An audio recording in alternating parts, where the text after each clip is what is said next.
Hello, this is Camilla of the Alexandrite system. It's been several weeks since we were laid off of work, and I thought I would give an update on how I was holding up. I wanted to do this update because I thought it would be a good idea to assess how I was feeling several weeks later, and also just because many of you left some very kind comments on that last video. I suppose in some ways I'm not used to being offered that sort of kindness. A lot of emotions came with this. I more or less went through all stages of grief. What you saw in the last video was mostly anger. My therapist says that it's important to let me have time and space to grieve this loss.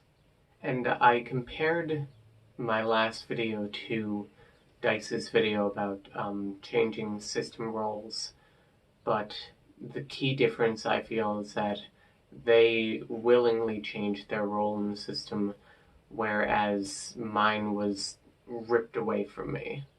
And it's important to acknowledge that while I did not choose what happened, I do have agency in what comes next. During this meeting in which we were officially told that we were being laid off, we were told that once this was all over, we would need to reapply in the system and be manually hired back. And I was told that I would be one of the first 2 or 3 people hired back because I would be expected to do all of the hiring of our 90+ staff. And so the first bit of agency I'm taking with this new situation is that I'm not going back. For me to be important enough to be one of the first few people hired back, but yet not important enough to keep on the payroll, is insulting and demeaning. And I think an important point in this healing is to both continue saying that I deserve better than this company, much like I was saying while I was there, and to treat myself as I deserve. So I'm using this as a break from responsibility, and to figure out who I am apart from this corporate identity, and I suppose apart from my system identity. I have been playing a lot of Animal Crossing. It came out shortly after we were laid off. I just sort of switched in while we were playing one night, and I enjoyed it. It's relaxing, and there's a routine to it. My therapist also mentioned that a lot of the system has separate birthdays for themselves, and that perhaps I should choose one. So I bought a book of astrology, and I thought it would be fun to figure out my ideal birthday, map out my entire star chart, and then figure out what day and time that corresponds to.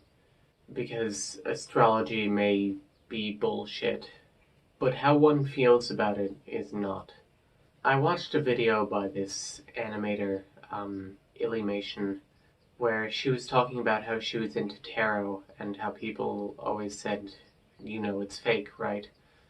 And she said that it wasn't important whether it was real or not. It was important that she enjoyed it, and it gave her a new perspective on situations that she may have not considered before. And I think astrology does a similar thing where it gives you a different perspective on the self. And so in a sense, creating my own star chart based on my personality is a chance to assess who I believe that I am, and who I believe others think that I am. So if you have an opinion on what sign I may be, please post it in the comments. I would like to have a place to start. At the very least, it may help me figure out my rising sign. I think this situation has been a blessing in disguise for several reasons. One being the aforementioned opportunity to find myself. But there was an opportunity that I did not expect in there, and that was the opportunity to find out that people care about me.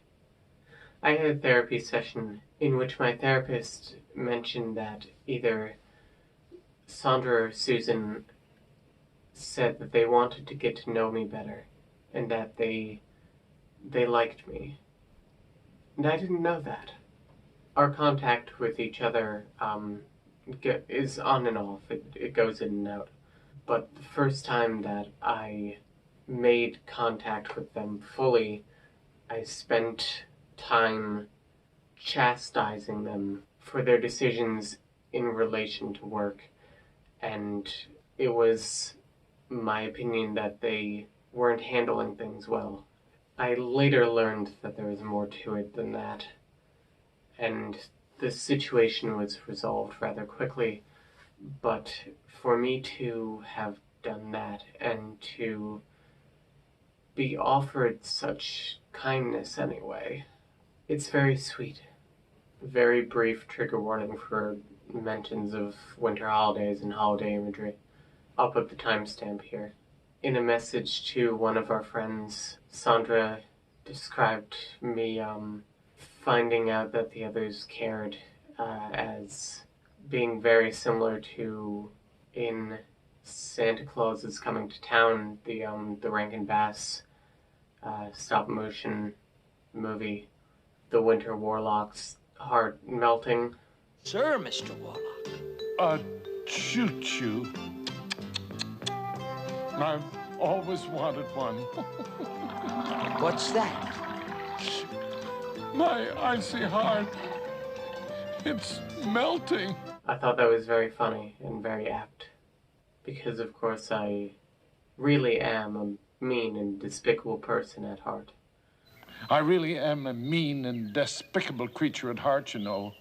I'm not normally one to do the instilling life lessons on this program, but I do think there is something to be learned from this, in that people may care about you more than you know.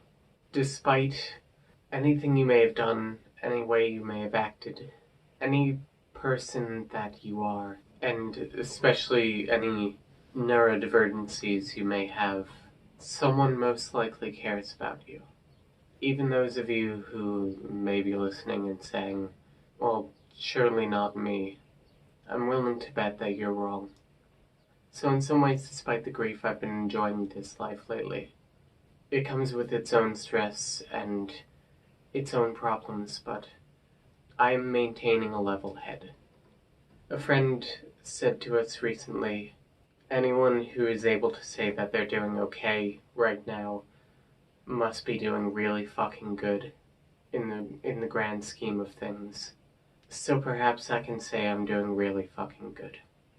So I will be taking time to heal from this trauma, and I believe I will come out of it just fine. Thank you so much for watching. I'll be in touch.